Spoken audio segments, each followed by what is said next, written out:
I wanted to be a physical therapist originally because I had a few knee injuries, and I always wanted to work with special needs children. When Araya first started coming to me, she didn't really speak at all. I didn't hear her say any words. Now she'll say words like, today she was saying pool. She said she loves to say no. She used to just grab your hand and pull you towards everything. Now she's trying to say things and point out things. So one good thing that Easterseals has that a lot of places do not is we have all the services here. We have PT, OT, speech, and ABA. So the kids can feel comfortable being in our building. They can feel comfortable with the staff that they meet here. It's not a new face or a new waiting room every time they come in. I feel very accomplished with what I do here. The people that I've come in contact with for the 10 years that I've been here, it's extremely rewarding, and it's a job that I can't see myself doing anywhere else.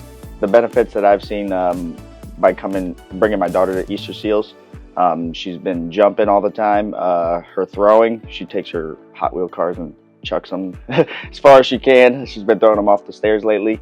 You learn the skill by coming here and bring it to where you teach kids. So.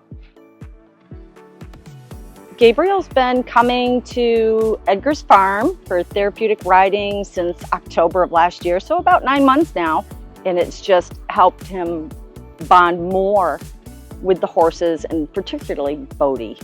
So this in itself has reduced Gabriel's anxiety tremendously. She has an auditory processing deficit. The therapeutic riding with a good instructor has really helped the focus. She's really much more focused when she's in a program. I love horses a lot, and I ride very good, like a cowgirl. And the program is really well organized, and I feel that she's safe. I don't worry about her, so that's really nice too. That's good. It's not just horse riding, it's the interaction with your own horse who you see on a repetitive basis, which we know that our kids excel when they do anything consistently the same. But the therapies aren't the same. Every time we've come, they've done hand over hand motion on the horse. We've really helped build up her core with these standing exercises that they do through physical therapy. They just think so far outside of the box here at Edgar's farm. It's just something that you've never seen before with all of these therapies encompassed. The compassionate staff here, I mean, they're like no other. They truly, truly are passionate about giving our kids the absolute best that they possibly can.